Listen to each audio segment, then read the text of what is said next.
believe tonight some of us being convicted by the words of God. I know that it is really the word of God, not in our heart. We are just instruments, the people of God. And I believe na most of us ay hinipo ng salita ng Diyos. At tunay nga, yan ay salita ng Diyos. At tunay nga, kandaan natin, sa ating bisita kamakailan, akala nyo kung ano lang ginagawa ng mga tangke dyan. They are preparing for some kind of talaga pagkakalain.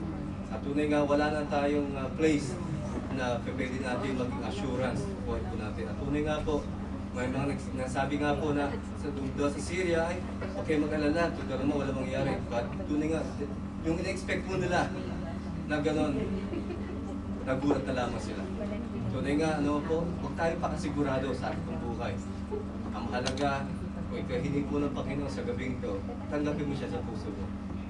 Tanggapin mo siya ng panalangin, simple panalangin na nagmumula sa puso mo, nalalabas sa bibig mo, for the mouth confession is made out of salvation, sabi nga po.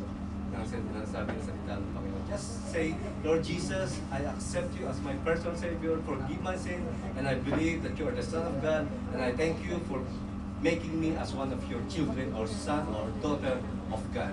So kung yan po ang naging panalangin about sa atin, na talagang hindi po na Panginoon sa gabi ito, you have a guarantee galing sa Panginoon. Meron ka ng buhay na walang hanggan. For God so loved the world that He gave His only begotten Son, that whosoever believeth in Him should not perish, but have everlasting life. Notice the word perish. Tunay nga, meron po talagang kapahamakan, meron talagang masasabi natin, hindi magtatagal lahat ng bagay. Pansinin na lang natin sa ating bansa Pilipinas.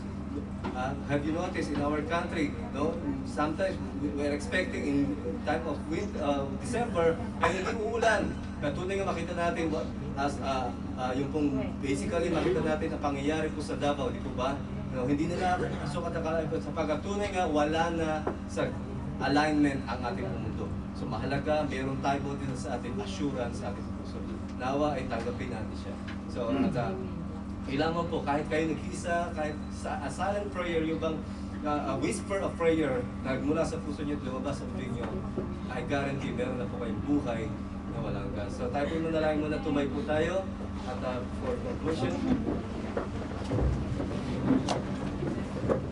hallelujah.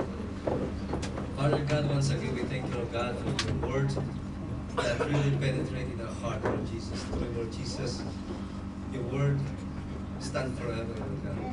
And shall not return unto me void, as you have said in the book of Isaiah, Lord God. It shall not return unto me void, but shall accomplish whereto I sent it. We believe, Lord God, that your word has been set in our heart, Lord God. And we thank you, Lord God, for those souls that have accepted you as their personal Savior, Lord God. We thank you, Lord Jesus, for once again, Lord Jesus, giving us your word. Thank you, God, that you give us the enlightenment in our eyes of understanding. Thank you, Jesus, and thank you for your people tonight that you brought tonight. Thank you, God, for bringing them here in your ministry, Lord God. Thank you, Jesus. We give you praise and glory, adoration. In Jesus' mighty name, pray. Everybody say, Amen. Amen.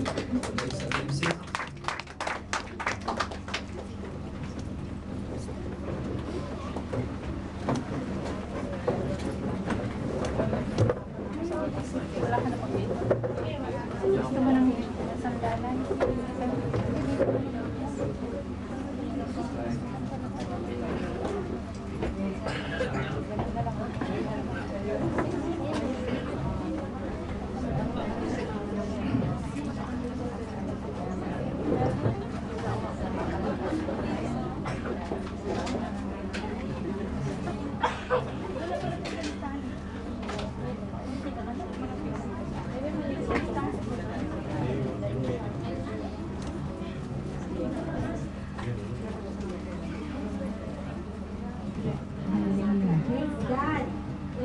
Dadako tayo sa ikalawang bahagi ng gawain ng Panginoon. Pinatawagan ko po ang aming kapatid, Sister Catherine Lospe, para sa offering exhortation. Sister Catherine.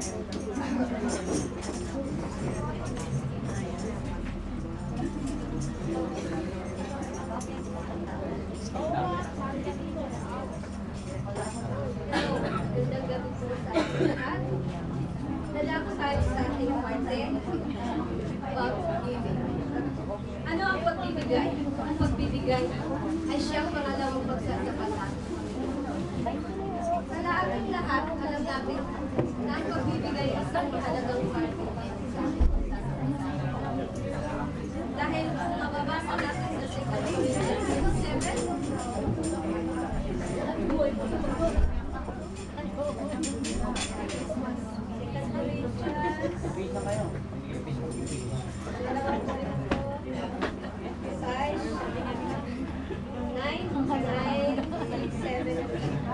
dapat ba't sinasabi ko, ang naghahasik ng bahagya ay mag-aani naman ng bahagya. At ang naghahasik ng sagana ay mag-aani naman ng sagana.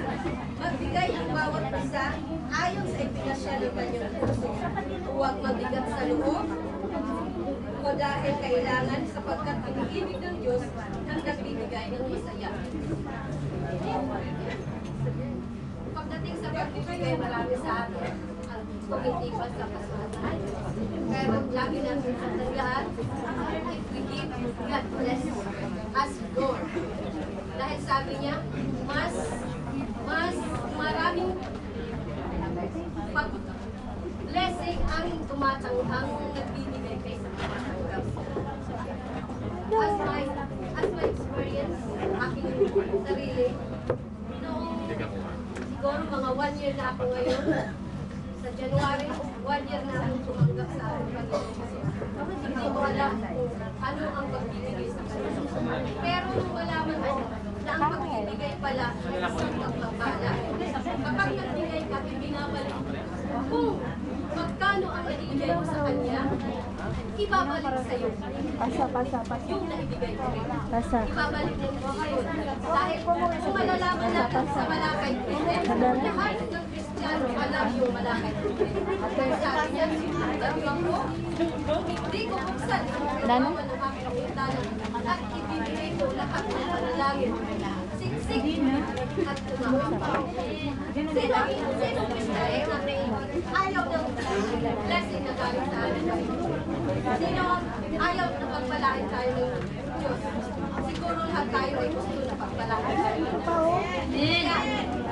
Sa ngayon, kailangan natin magbigay. Dahil sa ating pagbibigay, iniibig ng Diyos ang masayang nagbibigay sa Kanya na puso pagbibigay. Kaya, subukan natin magbigay. Ayan? Ano ka ba? Amen? Pag ginaganoon. Nangyayari sila ba? Ngayon, manalangin tayo sa ating pero Sige, 1 point na lang. 1 point na.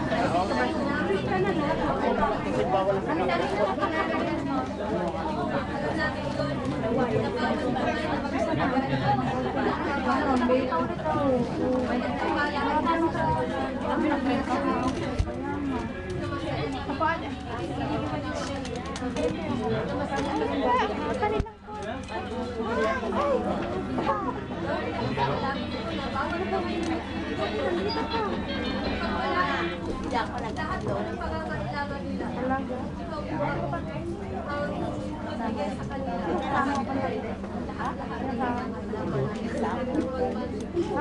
Kami naman.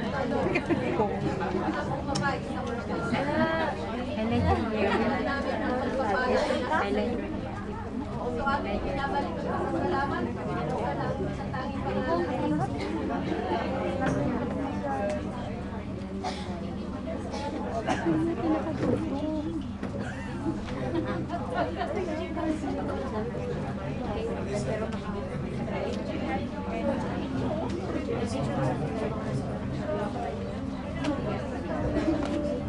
Para po sa ating offering song, magiging Pasko sa ngayon.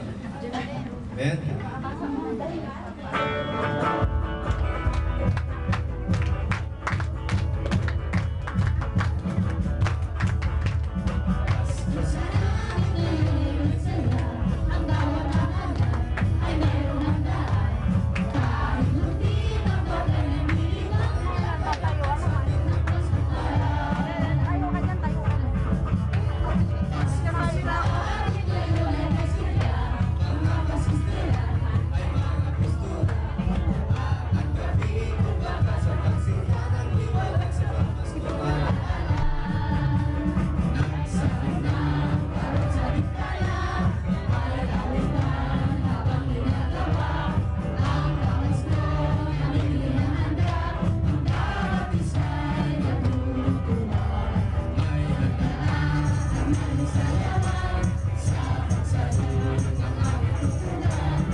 Pero, medyo nagbibihis pa yata natin. May pangregalo nyo, ha?